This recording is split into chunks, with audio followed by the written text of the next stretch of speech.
Julio Iglesias versus Elvis Presley, the rivalry that shook two continents. In the pantheon of music history, certain rivalries define entire eras.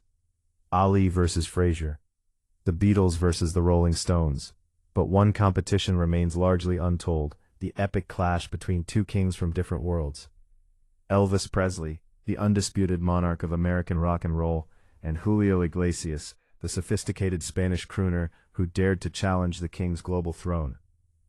This is the story of how a rivalry born from media speculation became a real battle for the hearts of millions, complicated by romance, pride, and two fundamentally different visions of what popular music could be. By 1973, Elvis Presley had been the king of rock and roll for nearly 2 decades. His influence on American culture was immeasurable. His Las Vegas residencies were legendary, and his global appeal seemed unshakable. But in the sophisticated salons of Europe, a different kind of musical royalty was emerging. Julio Iglesias, with his refined European sensibility and multilingual romantic ballads, was conquering hearts in a way that was both familiar and completely different from Elvis's raw American sexuality. Where Elvis commanded with rebellious energy, Julio seduced with cultured charm. Where Elvis represented youth breaking free from convention, Julio embodied sophisticated maturity. They were like two sides of the same coin, explains music historian Robert Christgau. Elvis was the dangerous lover your mother warned you about. Julio was the sophisticated man she hoped you'd marry. Both were irresistible, but for completely different reasons. The first comparisons appeared in European music magazines in late 1973.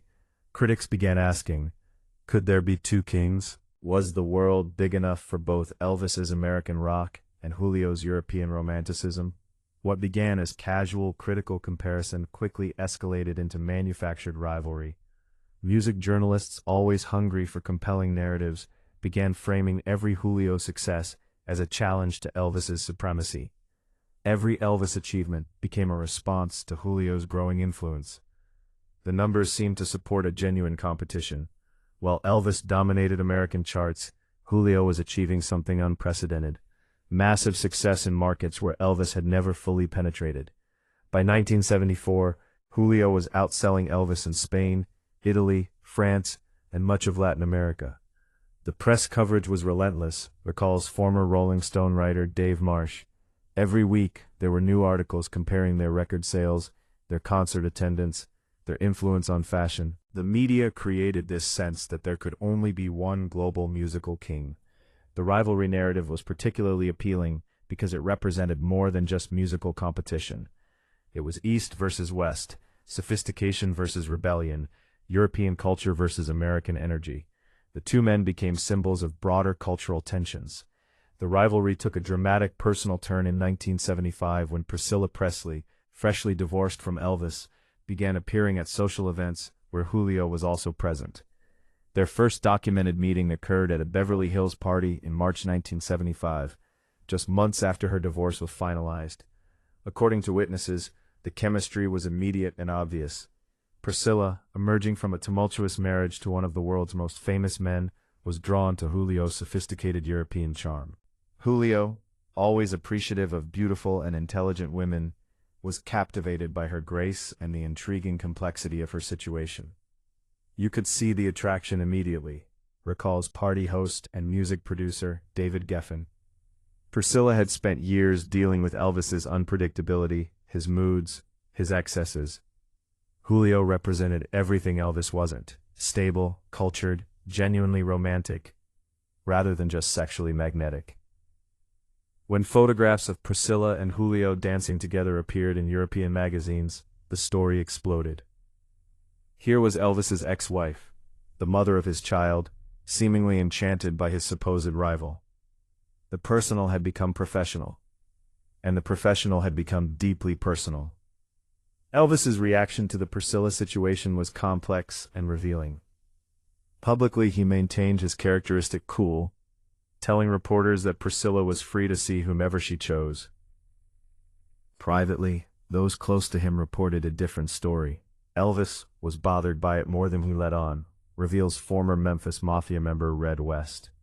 It wasn't jealousy exactly, he and Priscilla were finished. but the idea that she would be drawn to someone who represented everything opposite to what he was, that got under his skin. The situation was complicated by Elvis's own professional insecurities. By 1975, his career was increasingly focused on Las Vegas residencies and American tours. His last truly international hit had been years earlier. Meanwhile, Julio was achieving the kind of global success that Elvis had once enjoyed, but was struggling to maintain. Elvis started asking questions about Julio that he'd never asked about any other performer. West continues. How many languages did he speak? How many countries was he popular in? It was like he was studying a competitor for the first time in years. While the personal drama captured headlines, the real competition was happening in recording studios and concert halls around the world. Both artists, perhaps spurred by the rivalry narrative, produced some of their most ambitious work during this period. Elvis's 1975 album Today showed him experimenting with more sophisticated arrangements, incorporating elements that seemed designed to compete with Julio's European elegance. Meanwhile, Julio's English-language recordings became more polished and commercial, clearly aimed at breaking into Elvis's American stronghold. Both artists were pushing themselves in ways they might not have without the competition, notes musicologist Dr. Susan McClary. Elvis was trying to prove he could be sophisticated. Julio was trying to prove he could be commercially dominant in America. The rivalry was making them both better artists. The most direct musical confrontation came in 1976, when both artists recorded versions of My Way. Elvis in English, Julio in Spanish. The songs became symbolic of their different approaches to the same human themes of pride, accomplishment, and self-determination. By 1976, the rivalry had real commercial implications. Record labels were using the competition to drive sales, promoting each artist as superior to the other in different markets. Concert promoters were booking them strategically, sometimes deliberately scheduling competing shows. The numbers told a complex story. Elvis remained dominant in the United States, but Julio was winning almost everywhere else. In Europe, Julio was selling 3 records to every one of Elvis's. In Latin America, the gap was even wider. Only in Elvis's American heartland did the king maintain clear supremacy. It was fascinating to watch, recalls former RCA executive Joe Galante. We had 2 artists who were both massively successful, but in almost completely different markets. The question became who would be the first to break into the other's territory. The breakthrough came when Julio's team negotiated his first major American television appearances. His performance on The Tonight Show starring Johnny Carson, in September 1976, was watched by 23 million Americans, many seeing him for the first time. Beyond music, the rivalry played out in fashion, lifestyle, and cultural influence. Elvis represented casual American rebellion, jumpsuits, sunglasses, raw sexuality. Julio embodied European sophistication, tailored suits, refined manners, intellectual sensuality. Fashion magazines began featuring articles comparing their styles. Women's publications ran polls asking readers to choose between Elvis's dangerous charm and Julio's sophisticated romance. The 2 men became symbols of different masculine ideals. They represented 2 completely different fantasies, explains fashion historian Valerie Steele. Elvis was the bad boy who might break your heart, but give you the most exciting night of your life. Julio was the gentleman who would treat you like a princess and love you forever.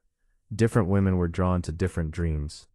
The influence extended to other male performers, who began choosing sides. Some adopted Elvis's rebellious American style, others moved toward Julio's European elegance.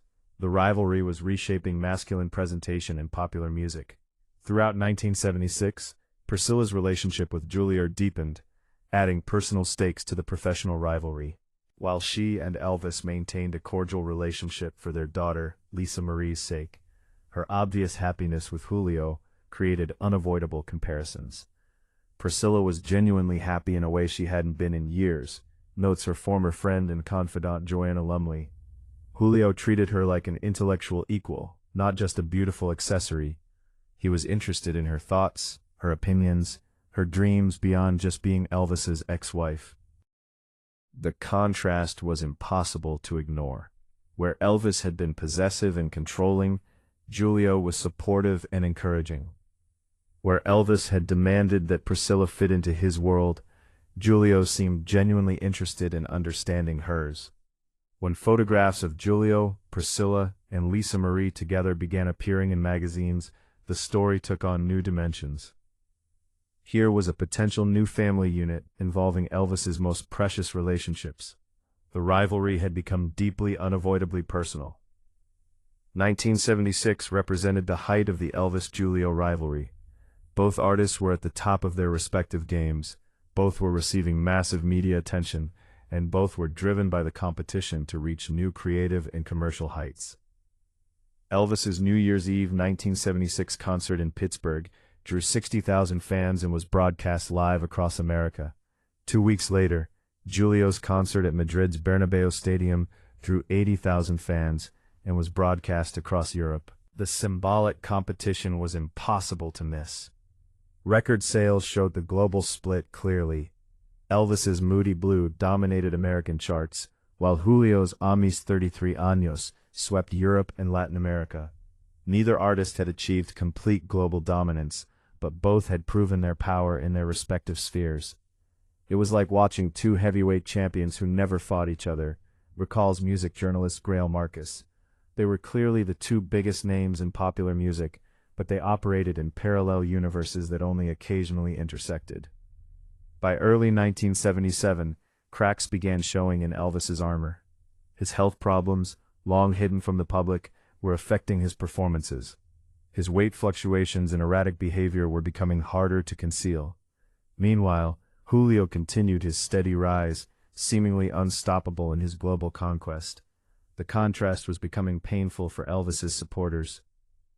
While Julio appeared at sophisticated international events looking fit and polished, Elvis was increasingly confined to Las Vegas, his appearances becoming more unpredictable. You could see Elvis struggling with the comparison, reveals former Colonel Parker associate Byron Raphael. Here was this Spanish singer who seemed to have everything Elvis was losing: international appeal, critical respect, personal stability. It was eating at him. The Priscilla situation continued to complicate matters. Her relationship with Julio was becoming serious, with rumors of engagement circulating in European media. For Elvis, seeing his former wife building a life with his supposed rival must have been particularly difficult. Elvis Presley's death on August 16, 1977, ended the rivalry in the most definitive way possible.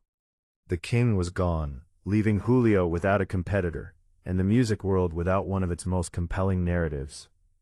Julio's response to Elvis's death was immediate and gracious. He canceled several European concerts out of respect, issued a statement praising Elvis's contribution to music, and dedicated his next album to the memory of a great artist who changed the world. Julio handled Elvis's death with real class, notes music journalist Robert Hilburn. He could have ignored it or used it for publicity, but instead he showed genuine respect for what Elvis had achieved. It revealed a lot about his character. But the death also left Julio in an awkward position. He had been defined, in part, by his rivalry with Elvis. Without that competition, he needed to redefine his place in the music world. In the years following Elvis's death, Julio achieved the global dominance that had eluded both men during their rivalry. Without Elvis as a competitor, and with genuine respect for his memory, Julio was free to pursue the American market more aggressively. His 1979 breakthrough in America, including his duet with Willie Nelson, might never have happened without the confidence and recognition he gained during the Elvis rivalry years. The competition had forced him to raise his game and prepare for global stardom. The rivalry with Elvis was probably the best thing that could have happened to Julio's career, argues music business analyst Nelson George. It gave him credibility, it pushed him to improve, and it prepared him for the level of scrutiny that comes with being a global superstar. Priscilla's relationship with Julio continued for several more years, becoming one of the most closely watched romances in entertainment. While they never married, their relationship represented something significant: the choice between different kinds of love, different lifestyles, different futures. Priscilla's relationship with Julio showed what her life could have been like with someone completely different from Elvis, notes Presley biographer Peter Guralnick. It wasn't necessarily better or worse, but it was gentler, more stable, more intellectually fulfilling. It provided an interesting contrast, to what she had experienced. When the relationship eventually ended, it was amicably, with both parties speaking respectfully of their time together. For Priscilla, it had been a crucial part of her journey toward independence. For Julio, it had been a genuine romance, complicated by circumstances beyond their control. Today, music historians recognize the Elvis-Julio rivalry as a crucial moment in the globalization of popular music. Elvis represented the American tradition, raw, powerful, culturally dominant but geographically limited. Julio represented the future, sophisticated, multilingual, truly international. Their rivalry prefigured a lot of what happened in the music industry over the next decades, explains ethnomusicologist Dr. Maria Rodriguez. The tension between American cultural dominance and international diversity, the challenge of creating music that works across linguistic and cultural boundaries, the question of whether popularity should be measured nationally or globally. Both artists influenced musicians who came after them, but in different ways. Elvis's influence remained primarily in rock, country, and American popular music. Julio's influence spread across international markets, inspiring generations of artists to think globally from the beginning of their careers. Who won? The question that obsessed fans and media during the 1970s remains complex today. Elvis sold more records in America and had deeper cultural impact on rock and roll. Julio sold more records globally and achieved sustained international success that Elvis never matched. But perhaps the competition was never really between Elvis and Julio personally. It was between two visions of what popular music could be, national versus international, rebellion versus romance, youth versus maturity. They weren't really rivals, reflects music critic Ann Powers. They were exploring different possibilities for male stardom, different ways of connecting with audiences, different relationships between artist and fan. The world was big enough for both approaches. The Elvis-Julio rivalry runs fascinating because it captured a moment when global music culture was changing. Elvis represented the old model, massive success in your home market that eventually spreads worldwide. Julio represented the new model, thinking internationally from the beginning. Their brief competition illuminated the tensions between American cultural dominance and emerging global diversity. It showed how personal relationships could complicate professional rivalries. It demonstrated that there could indeed be multiple kings, ruling different kingdoms with different kinds of power. Most importantly, it proved that rivalry, even when partly manufactured by media, could push artists to achieve things they might never have reached alone. Both Elvis and Julio were better artists because of their competition, and music history is richer for their brief, intense contest for the crown of global musical royalty.